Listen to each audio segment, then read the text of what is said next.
Thank you. Buenos dias, bon dia, bonjour.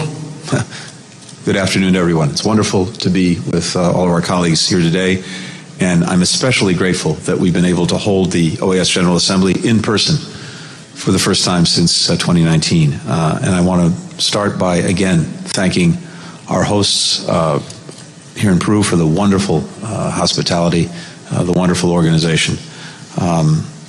Since the last time we met in person, I think it's fair to say that our hemisphere has faced no shortage of challenges.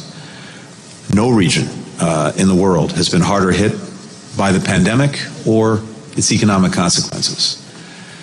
And then, just as we were beginning to recover, we ran into new headwinds, rising food and energy costs, which have been worsened by President Putin's unprovoked and unjustified war on Ukraine.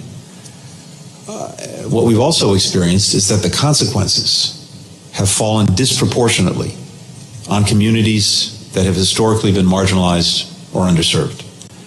People of African descent and other racial and ethnic minorities, indigenous communities, women and girls, people with disabilities, LGBTQI plus people.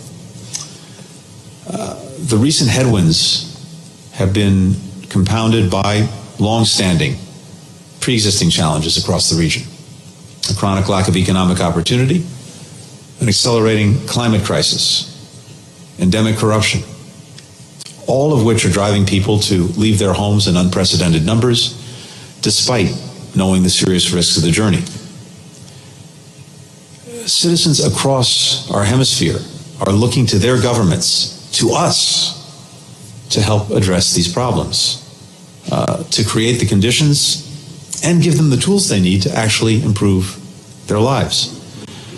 So it's one of the greatest tests that our nations face, have faced since we came together in Lima to adopt the Inter-American Democratic Charter on that indelible September 11 day in 2001.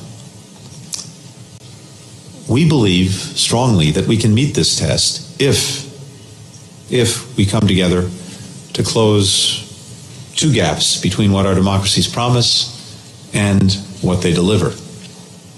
First, we can address enduring inequities in access to opportunity, which have for too long prevented communities from reaching their full potential. This social compact has been at the heart of the OAS since its conception.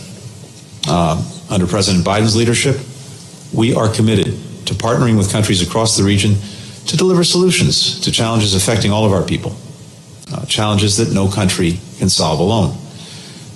In the Caribbean, where today 2/3 of the people are experiencing food insecurity, we're partnering with CARICOM to combat hunger and malnutrition, but also giving farmers the tools they need to boost productivity and adapt to the growing effects of climate change so that communities can actually feed their own people as well as others.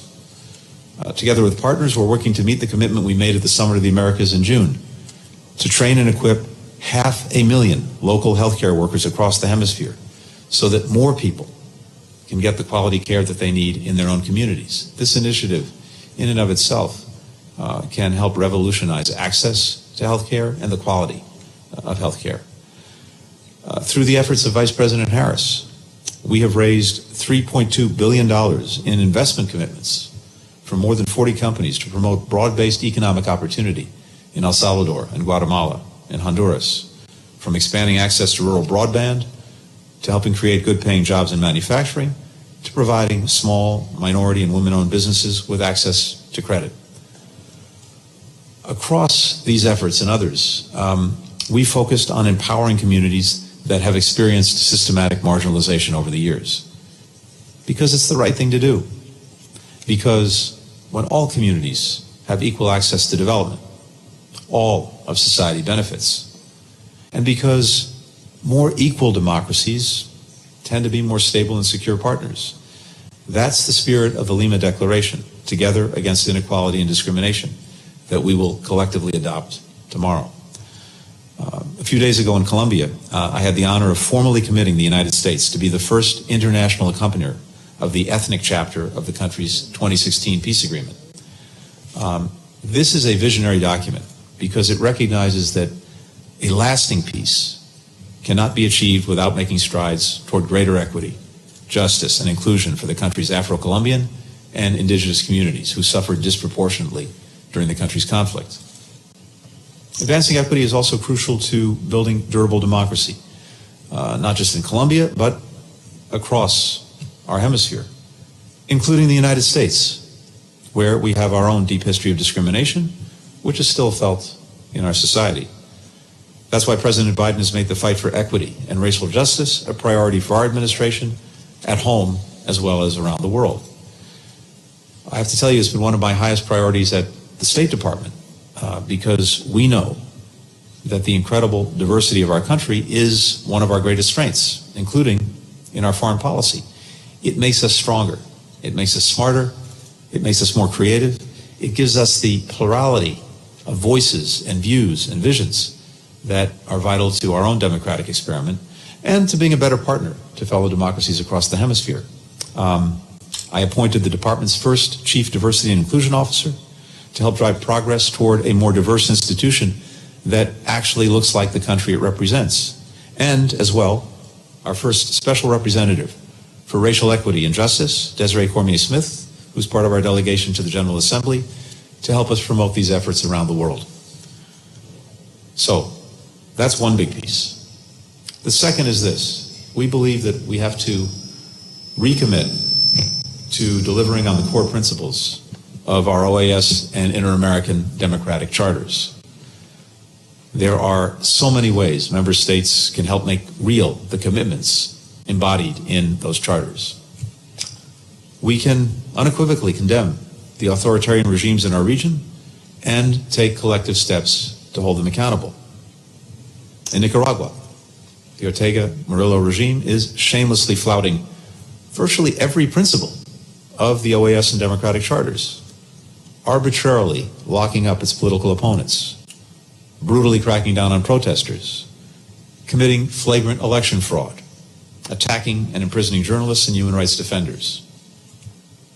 The Cuban regime continues to imprison hundreds of people unjustly detained in the July 11th, 2021 protests for the supposed crime of coming out into the streets to peacefully call on their government to meet their basic needs and for demanding human rights. Some of those incarcerated are minors.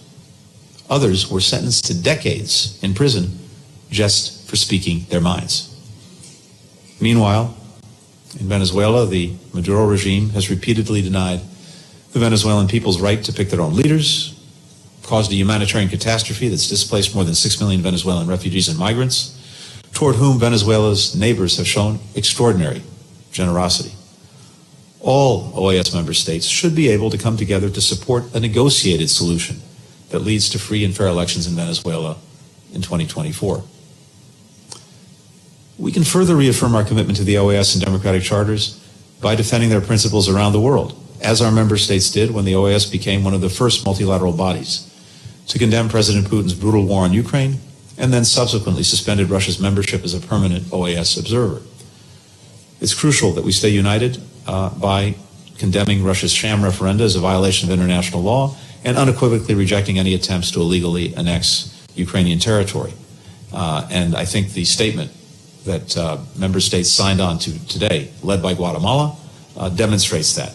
And we hope the countries will similarly support the UN General Assembly resolution that is expected to come up in the next week or so. We can help our fellow democracies that are struggling most to meet their citizens' basic needs. That's why we co-sponsored the resolution before this General Assembly on Haiti, which supports solutions driven by Haiti's government, political parties, civil society, diaspora, and private sector to address the country's deteriorating security situation, to restore its democratic institutions, to foster conditions so the Haitian people can finally realize their full potential. Finally, we can speak up when democratically elected leaders in our region borrow from the playbook of autocrats to try to stay in power and erode checks and balances, like passing legislation that grants the government overly broad powers to crack down on the media and civil society, extending term limits, harassing, persecuting, or firing independent government officials, like prosecutors and judges, for doing their job. We're seeing more leaders taking these anti-democratic steps, often under the false justification that they enjoy popular support. We will work to bring more partners into this effort. Civil society organizations, the private sector, youth groups, and other parts of our governments, which is why the United States is pleased to present, new text for this Assembly, calling for more robust interparliamentary engagement on issues of common concern. But I want to be very clear that this is not about picking sides between left and right or between liberal and conservative.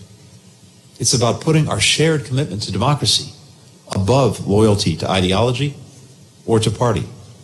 It's about defending the rights and aspirations of people across our hemisphere. It's about standing up and giving meaning to the words that we all signed on to in the charters and indeed in the United Nations Charter and the Universal Declaration of Human Rights. Ultimately, I'm confident that we will be able to meet this moment, because while citizens may not be satisfied with the way their democracies are working, most still think it's the best way to tackle the everyday problems they face and actually improve their lives in tangible ways. Citizens still believe, and if they believe and are willing to engage, to be our partners across this hemisphere in improving democracies from within, then there is no challenge that we cannot overcome if we do it together. That's the spirit that the United States brings to our common enterprise and to this hemisphere that we share. Thank you.